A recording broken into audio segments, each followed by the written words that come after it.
ragukan kasih setiamu ya Tuhan.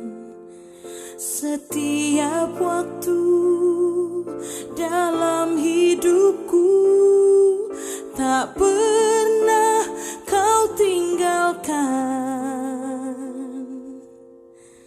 Meski langit tampak suram, awan gelap pun menghadang.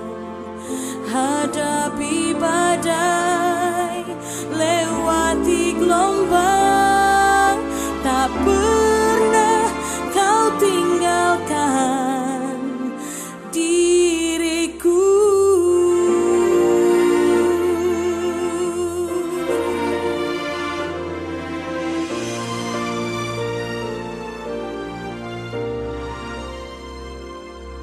Walau 1000 rebah di sisiku, kau tetaplah Allah penolongku. Walau 10.000 rebah di kananku, takkan ku goyah sebab Yesus sertaku.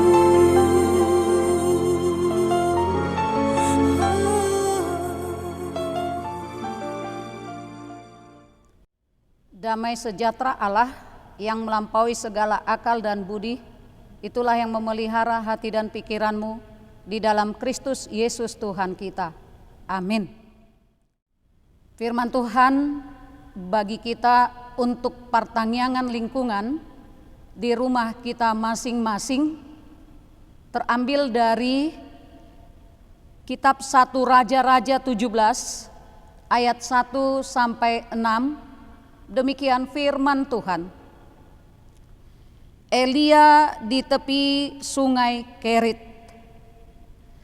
Lalu berkatalah Elia orang Tisbe dari Tisbe Gilead kepada Ahab, demi Tuhan yang hidup, Allah Israel yang kulayani, sesungguhnya tidak akan ada embun atau hujan pada tahun-tahun ini, kecuali kalau kukatakan. Kemudian datanglah firman Tuhan kepadanya, pergilah dari sini, berjalanlah ke timur dan bersembunyilah di tepi sungai Kerit, di sebelah timur sungai Yordan. Engkau dapat minum dari sungai itu, dan burung-burung gagak telah kuperintahkan untuk memberi makan engkau di sana. Lalu ia pergi dan ia melakukan seperti firman Tuhan. Ia pergi dan diam di tepi sungai Kerit di sebelah timur sungai Yordan.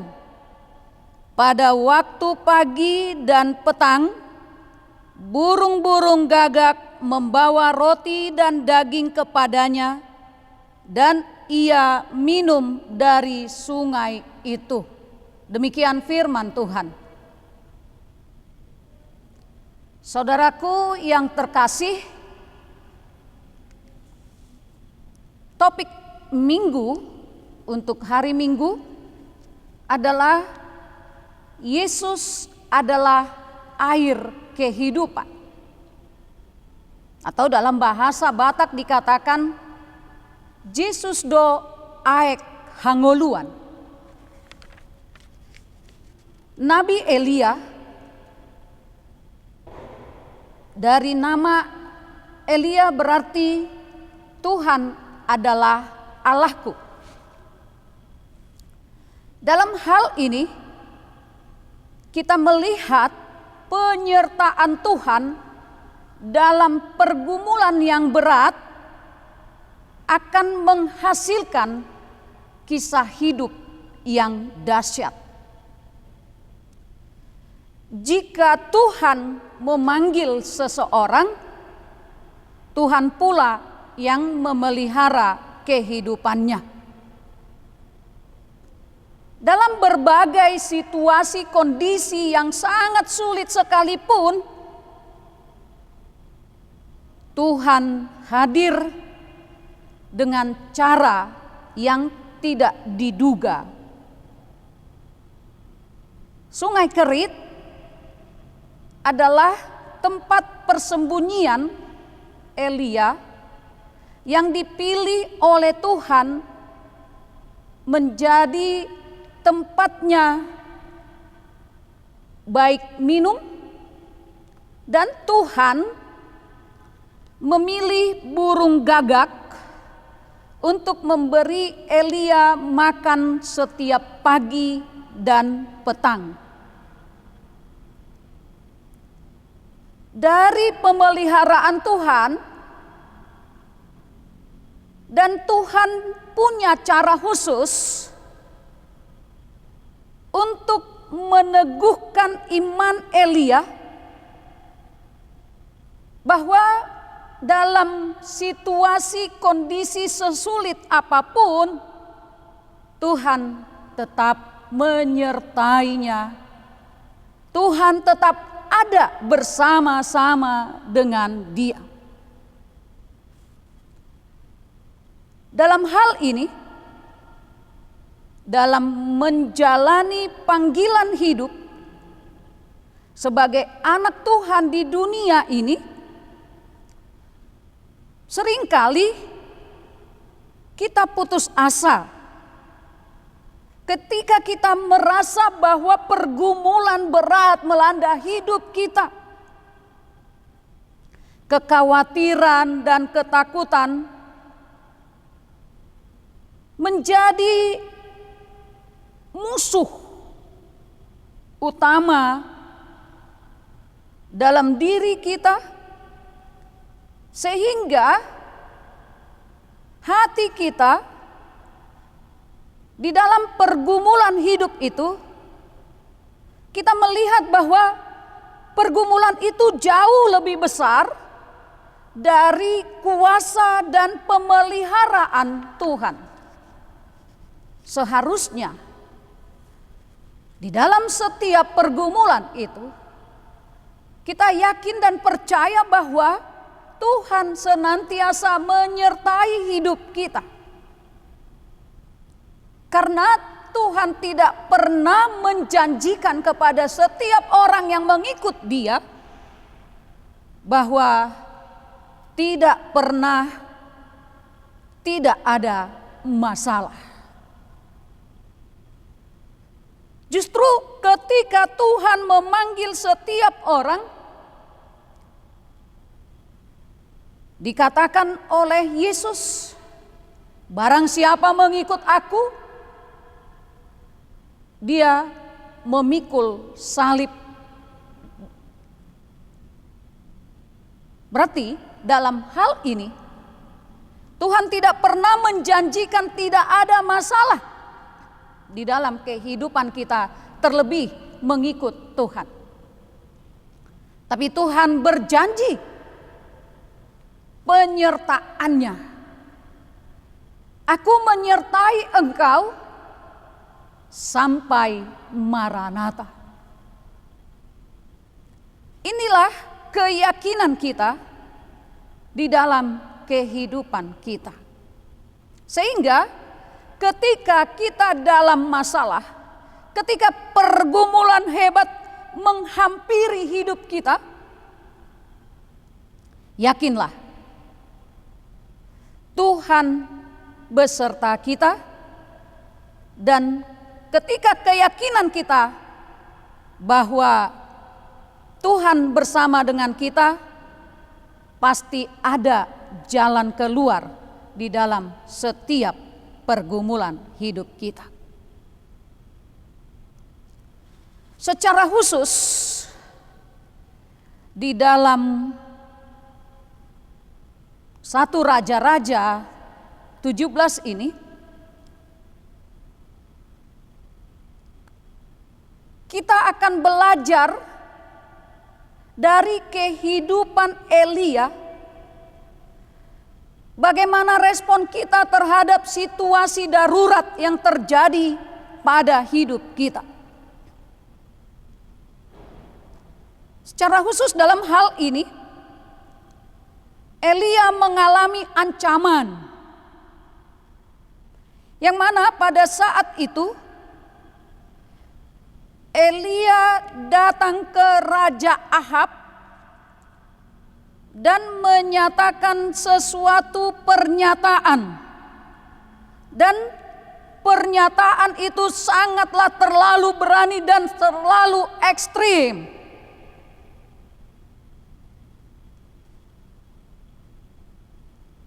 Dan saat Raja Ahab mendengarkan pernyataan tersebut, raja tersebut sangat-sangat marah dan bahkan mau membunuh Nabi Elia. Sebelum hal itu terjadi, Allah menyuruh Elia untuk pergi dari tempat itu dan berjalan ke arah timur dan bersembunyi di tepi sungai Kerit di sebelah timur sungai Yordan.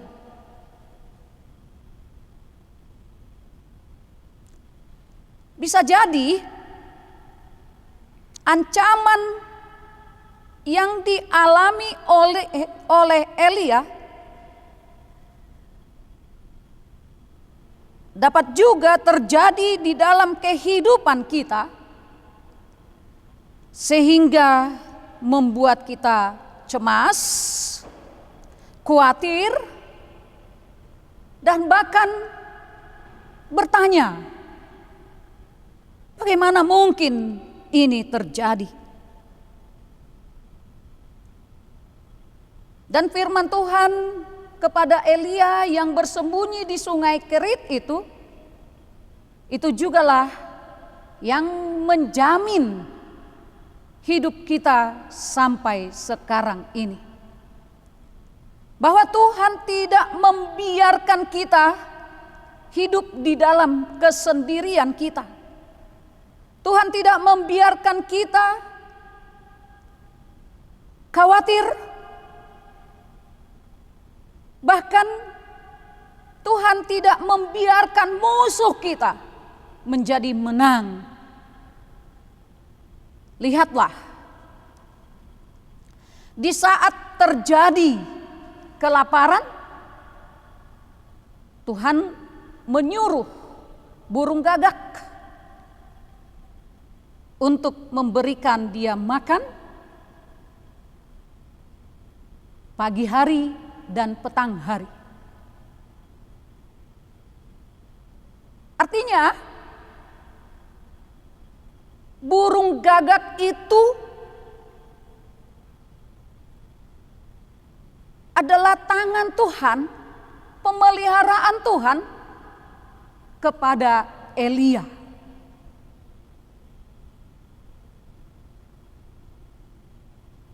Banyak cara yang diberikan oleh Tuhan untuk memberikan kepada kita makanan. Dan juga sungai Kerit itu yang memberikan si Elia jaminan untuk tidak kehausan. Bisa kita bayangkan air sungai ya tidak steril, kotor, tapi tidak membuat Elia menjadi sakit.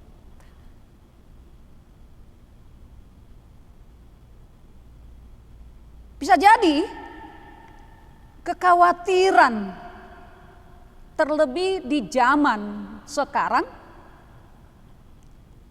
zaman yang sangat-sangat mencekam, di COVID-19 ini, ada rasa ketakutan, kita tidak makan, tidak minum, karena terdampak. Tapi Tuhan tidak membiarkan manusia kehausan dan kelaparan. Dia memberikan pertolongan kepada kita dari orang-orang yang berjiwa sosial, berjiwa membantu orang lain. Selain dari Sungai Kerit, Tuhan juga mengirim janda Sarfat, ya, seorang janda yang miskin, tidak punya apa-apa, tapi Tuhan mencukupkan.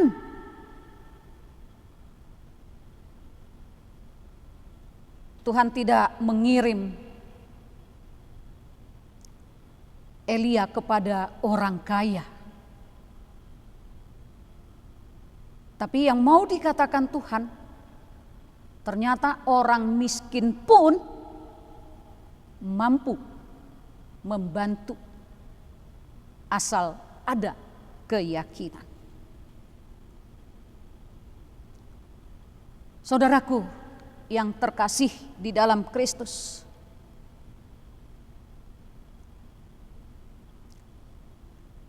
kita coba lihat sejarah perjalanan Elia itu, yang mana dia menghadapi situasi kondisi yang sulit di zamannya, kondisi moral yang merosot, kerohanian bangsa yang juga merosot, benar-benar bobrok. Mulai dari rakyatnya sampai kepada rajanya sudah menyembah berhala. Ini semua dikarenakan karena Raja Ahab itu berlaku jahat di mata Tuhan. Lebih dari kejahatan raja yang mendahulunya, yang sebelumnya. Ini dikarenakan pengaruh istrinya Izebel, seorang penyembah berhala. Sehingga ia membawa rakyatnya juga kepada penyembahan berhala dan sujud kepada berhala itu. Ini juga menjadi contoh teladan bagi kita, yang mana Elia mampu mempertahankan imannya dan tetap hidup di dalam kebenaran, setia melayani Tuhan dan tidak berkompromi dengan situasi kondisi bangsa itu. Dia diibaratkan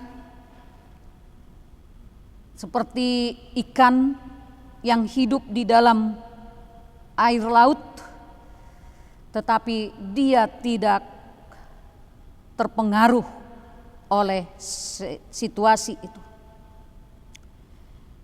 Karena apa? Karena Elia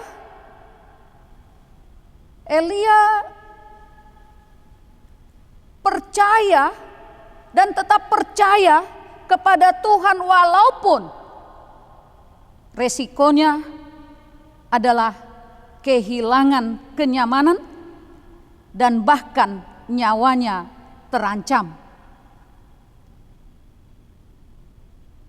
Dan mungkin di satu sisi orang menganggap bahwa terlalu mengambil resiko. Tapi apapun namanya, setiap pekerjaan yang kita lakukan ada konsekuensinya, ada resikonya yang bisa kita ambil.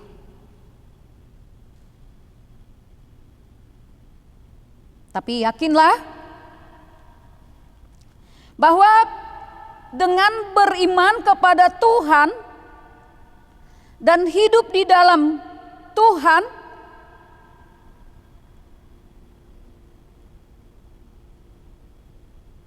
kuasa Tuhan lebih besar daripada Baal yang disembah oleh Ahab.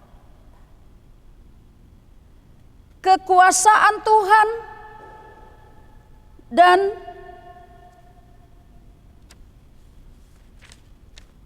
Allah yang kita sembah itu adalah Allah yang hidup. Allah yang memelihara hidup kita sampai kapanpun.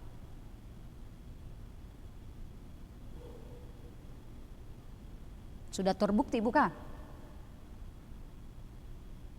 Elia di masa kelaparan, di masa kemarau, dia tidak pernah mengalami kekurangan.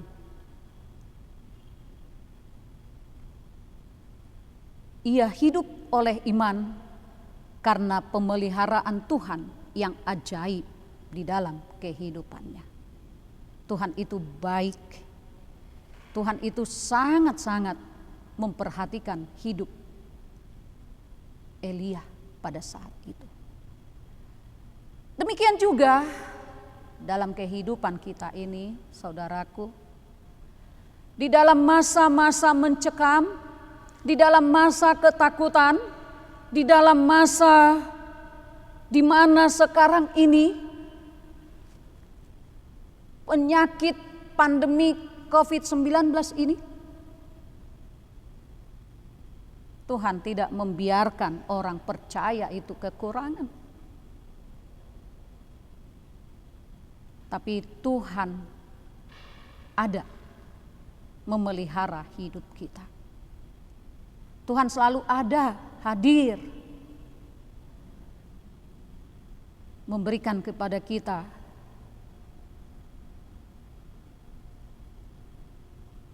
hidup. Percaya enggak ya? Tergantung kepada kita. Tapi yakinilah bahwa hidupmu akan dipelihara oleh Tuhan. Sebagaimana Allah memelihara bangsanya, demikian juga Allah menyuruh anaknya yang tunggal itu untuk menyelamatkan manusia dari dosa. Yang walaupun sekarang ini banyak berhala, banyak yang bisa membawa hidup kita kepada ketakutan-ketakutan. Yakinlah, Tuhan ada. Tuhan hadir memelihara hidupmu. Mari amang inang, walaupun sampai saat ini kita harus beribadah lingkungan di rumah kita masing-masing, Tuhan memelihara hidup kita. Yang sakit Tuhan sembuhkan, dan janganlah khawatir dalam hidupmu. Sedangkan burung-burung di udara di Sarihon Debata Lam Hitama, Tuhan memberkati. Amin. Terima kasih Bapa di surga atas penyertaan-Mu di dalam kehidupan kami ini. Seringkali kami terlalu khawatir di dalam kehidupan kami ini. Khawatir dengan apa yang kami makan, khawatir dengan apa yang kami minum. Dan kekhawatiran kami lebih besar daripada penyertaan Tuhan dalam hidup kami. Di dalam pertanggungan lingkungan ini, Tuhan menunjukkan karya nyata Tuhan melalui Nabi Elia yang mengalami ancaman kehidupan dari penyembah-penyembah Baal, berhala. Engkau mencukupkan untuk apa yang diminum dan apa yang dimakan oleh Elia. Demikianlah Tuhan hidup kami ini. Kami mau hanya berserah diri hanya kepada Tuhan saja. Dan yakinkan kami Tuhan bahwa Tuhan itu baik di dalam kehidupan kami ini. Terlebih di dalam masa-masa sulit sekarang ini yang kami mengalami ancaman, tantangan, maut oleh karena pandemi COVID-19 ini. Tapi kami yakin dan percaya tangan Tuhan tidak kurang panjang untuk memelihara hidup kami, memberikan kami sukacita. Berkatilah semua jemaat-Mu yang saat ini mengadakan ibadah lingkungan di rumah masing-masing. Yang sakit Engkau sembuhkan, yang berduka Engkau hiburkan. Yang kekurangan makanan dan minuman Engkau cukupkan melalui kasih karunia-Mu. Di dalam Kristus Yesus kami berdoa dan bersyukur. Amin. Tiada pernah ku ragukan kasih setia-Mu ya Tuhan. Setiap waktu dalam hidupku tak pernah Kau tinggalkan. Meski langit tampak suram, awan gelap pun menghadang. Hadapi badai, lewati gelombang, tak pernah Kau tinggalkan diriku.